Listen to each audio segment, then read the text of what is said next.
ಕಿಡಿಯಿಂದ ನೀವು ನೋಡಿರ್ತೀರ ಅನ್ಕೋತೀವಿ ಸರ್. ಆದರೂ ಒಂದೆರಡು ಫೋಟೋ ತೋರಿಸ್ತೀನಿ. ಫೋಟೋ ನೋಡಿ ಏನಾದರೂ ರಿಯಾಕ್ಟ್ ಮಾಡ್ಬೋದಾ? ನೋಡಿ, ಒಬ್ಬ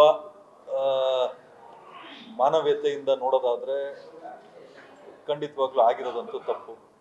ನಾನು ಒಬ್ಬ ವ್ಯಕ್ತಿ ಮೇಲೆ ಆರೋಪ ಮಾಡ್ತಾ ಇಲ್ಲ. ಇನ್ನು ಸಮಯ ಸಂದರ್ಭ ಏನು ಮಾಡಿಸ್ತು ನಮಗಂತೂ ಗೊತ್ತಿಲ್ಲ. ಆ ಜಾಗದಲ್ಲಿ ಮಾಡಿರೋರು ಅಥವಾ ಏನು ಪೊಲೀಸ್ ಇಲಾಖೆಯವರು ಏನು ವಿಚಾರಣೆ ಮಾಡಿದ್ದಾರೆ, ತನಿಖೆ ಮಾಡಿದ್ದಾರೆ, ಅದರಲ್ಲಿ ಚಾರ್ಜ್ ಶೀಟ್ ಸುಮಾರು 4,000 ಪುಟಗಳ ಚಾರ್ಜ್ ಶೀಟ್ ಆಗಿದೆ ಅಂತೇಳಿ ಹೇಳಿದ್ದಾರೆ.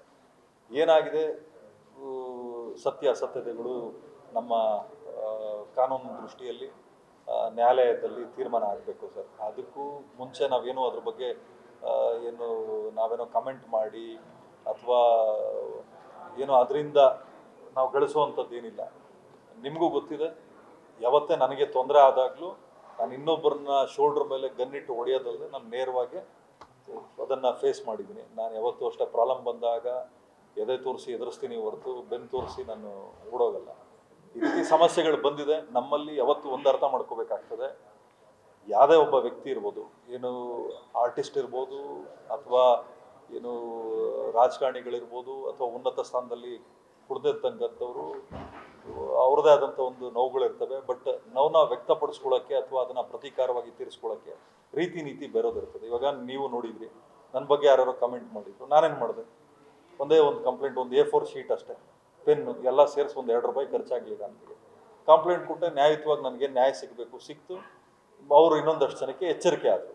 ನಾನು ಸಿನಿಮಾ ಏನು ಇದರಲ್ಲಿ ವೇದಿಕೆಯಲ್ಲಿ ನಾನು ಹೇಳ್ತಾ ಇದ್ದೆ, ರೈಟ್ ಸಿನಿಮಾ ವೇದಿಕೆಯಲ್ಲಿ 2 ಥರ ವ್ಯಕ್ತಿಗಳಿರ್ತಾರೆ. ಒಂದು ಎಚ್ಚರಿಕೆ ಆಗಿ ಇನ್ನೊಬ್ಬರಿಗೆ ಉದಾಹರಣೆ ಆಗಿರುವಂಥವ್ರು, ಅಂದರೆ ಎಚ್ಚರಿಕೆ ಆಗಿರುವಂಥವ್ರು. ಇನ್ನೊಬ್ರು ಉದಾಹರಣೆ ಆಗಿರುವಂಥವ್ರು. ನಾವು ನಿಜವಾಗ್ಲೂ ಉದಾಹರಣೆಗಿರೋಕ್ಕೆ ಅಂತಲೇ ಹುಟ್ಟಿದ್ದೀವಿ, ಸಾಧಿಸೋಕ್ಕೇ ಹುಟ್ಟಿದ್ದೀವಿ, ಸಾಯಕ್ಕೆ ಹುಟ್ಟಿಲ್ಲ. ಯಾವತ್ತೂ ಅಷ್ಟೇ ಸಮಯ ಸಂದರ್ಭ ಏನೇ ಬಂದರೂ ಅಷ್ಟೇ. ಇವಾಗ ನನಗೂ ಅಷ್ಟೇ ಕೋಪ. ನಾನು ಇಷ್ಟೆಲ್ಲ ಮಾತಾಡ್ತಾ ಇದ್ದೀನಿ ಅಂದರೆ ನಾನು 100% ಒಳ್ಳೆಯವನು, ನಾನು ತುಂಬ ತಾಳ್ಮೆ ಇದೆ ಅಂತ ಯಾವುದೇ ಕಾರಣಕ್ಕೂ ಹೇಳಲ್ಲ. ಸಣ್ಣ ಪುಟ್ಟ ತಪ್ಪುಗಳಾದಾಗ ನಾನು ತಿದ್ಕೊಳ್ಳೋಕ್ಕೆ ಪ್ರಯತ್ನ ಪಡ್ತೀನಿ. ಯಾರಾದರೂ ಹೇಳಿದ್ರು ನಾನು ಕೇಳ್ತೀನಿ. ಒಳ್ಳೇದು ಹೇಳ್ದಾಗಲೂ ಕೇಳ್ತೀನಿ, ಕೆಟ್ಟದ್ದು ಹೇಳಿದಾಗೂ ಕೇಳ್ತೀನಿ. ಒಳ್ಳೇದು ಹೇಳಿದಾಗ ಆಯ್ತಪ್ಪ ಸಾಕು, ಕೆಟ್ಟದ್ದು ಹೇಳಿದಾಗ ಇನ್ನೂ ಸ್ವಲ್ಪ ಜಾಸ್ತಿ ಕೇಳ್ತೀನಿ. ಆಯಿತು, ನಾನು ಕರೆಕ್ಟ್ ಮಾಡ್ಕೋಬೋದು. ಯಾಕಂದರೆ ನೋಡಿ ಸರ್, ನಮಗೆ ಗಾಡ್ ಫಾದರ್ ಇಲ್ಲದೆ ನಾವೆಲ್ಲ ಇಲ್ಲಿವರೆಗೂ ಬಂದಿರತಕ್ಕಂಥವ್ರು. ಏನು ನಮ್ಮ ತಾಯಿ ತಂದೆ ಮಾಡಿರೋ ಒಳ್ಳೆ ಕೆಲಸಗಳು. ನಾನು ಹಿಂದೆನೂ ನಿಮಗೆ ಸಾಕಷ್ಟು ಸಲ ಹೇಳಿದ್ದೆ, ಇಲ್ಲಿ ಯಾರೂ ಹಿಂಗೇ ಇರೋಕ್ಕಾಗಲ್ಲ ಸರ್. ಎಲ್ಲ ಒಂದು ಕಡೆ ಬೀಳ್ತಾರೆ, ಬಿದ್ದಾಗ ಮತ್ತೆ ಮೇಲೆ ಬಂದೇ ಬರುವಂಥ ಅವಕಾಶಗಳು ಬರ್ತವೆ. ಆ ಅವಕಾಶ ಸಿಕ್ಕಿದಾಗಲೂ ಮತ್ತೆ ತಗ್ಗಿ ಬಗ್ಗೆ ನಡಿಬೇಕಾಗ್ತದೆ. ನಾನು ಯಾವಾಗಲೂ ಏನೋ ಮಾಡಿಬಿಟ್ಟಿದ್ದೀನಿ, ಇವಾಗಲೂ ನಾನು ಹಿಂಗೆ ಇರ್ತೀನಿ ಅನ್ನೋದು ಉಪಯೋಗ ಇಲ್ಲ. ಆ ತಾಯಿ ಚಾಮುಂಡಿ ಅವ್ರಿಗೆ ಒಳ್ಳೇದು ಮಾಡಲಿ, ಅಥವಾ ಏನು ತಪ್ಪಾಗಿದ್ರೆ ಶಿಕ್ಷೆ ಆಗಲಿ, ತಪ್ಪಾಗದೇ ಇದ್ದರೆ ಕ್ಷಮಾಪಣೆ ಇರಲಿ ಅಂತ ನಾನು ಹೇಳ್ತೀನಿ. ಕ್ರೌರ್ಯ ತುಂಬ ಅಷ್ಟೊಂದು ವಿಕೃತವಾಗಿ ಕೈ ಮುಗಿ ಕೇಳಿದ್ರು ಬಿಟ್ಟಿಲ್ಲ, ಆ ಥರ ಅಷ್ಟೊಂದು ವಿಕೃತವಾಗಿ ಹೊಡೆದು ಸಾಯಿಸಿದ್ದಾರೆ ಅನ್ನುವಂಥ ನಿಟ್ಟಿನಲ್ಲಿ ಅವರ ತಂದೆ ತಾಯಿಗಳು ಒಂದೇ ಒಂದು ಅವಕಾಶ ಕೊಟ್ಟಿರೋ ಅವ್ನು ಬದುಕ್ತಾ ಇದ್ದ ಅನ್ನುವಂಥ ನಿಟ್ಟಿನಲ್ಲಿ ಕಣ್ಣೀರು ಹಾಕಿದ್ದಾರೆ ಸರ್. ಇವಾಗ ಒಂದು ಅರ್ಥ ಮಾಡ್ಕೋಬೋದು, ಕಮೆಂಟ್ ಮಾಡ್ದ ಆತ ಅಶ್ಲೀಲವಾಗಿ ನಾವು ಕಳಿಸ್ತಾ, ಅದು ತಪ್ಪೆ. ಒಂದೇ ಒಂದು ಏನು ₹2 ಖರ್ಚಾಗಿರೋದು ಅಷ್ಟೇ. ಒಂದು A4 ಶೀಟ್ ತೊಗೊಂಡು ಒಂದು ಕಂಪ್ಲೇಂಟ್ ಬರೆದು ಕೊಟ್ಟಿದ್ರೆ ಏನು ಬುದ್ಧಿ ಕಲಿಸಿರೋರು. ನೋಡಿ, ಇವಾಗ ಒಂದು ಜೀವದಿಂದ ಎಷ್ಟು ಜೀವ ಹೋಯಿತು ಸರ್? 17 ಜನ ಒಳಗಡೆ ಹೋಗಿದ್ದಾರೆ, ಬರಲೇಬೇಕು. ನಮ್ಮ ನ್ಯಾಯಾಂಗದ ವ್ಯವಸ್ಥೆಯಲ್ಲಿ ಕ್ಷಮೆ ಅನ್ನೋದಿದೆ. ಎಲ್ಲರೂ ಒಂದಲ್ಲ ಒಂದು ದಿವಸ ಹೊರಗಡೆ ಬಂದು ನಾಳೆ ದಿವಸ ಮಾದರಿಯಾಗಿ ಬದುಕ್ತಾರೆ ಅನ್ನೋದು ನನ್ನ ನಂಬಿಕೆ.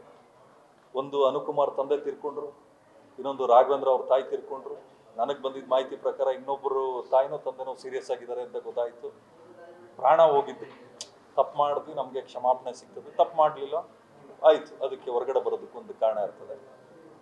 ರೇಣುಕಾಸ್ವಾಮಿ ಜೀವ ವಾಪಸ್ ಬರಲ್ಲ, ಅನುಕುಮಾರ್ ತಂದೆ ವಾಪಸ್ ಬರಲ್ಲ, ರಾಘವೇಂದ್ರ ಅವ್ರ ತಾಯಿ ವಾಪಸ್ ಬರಲ್ಲ.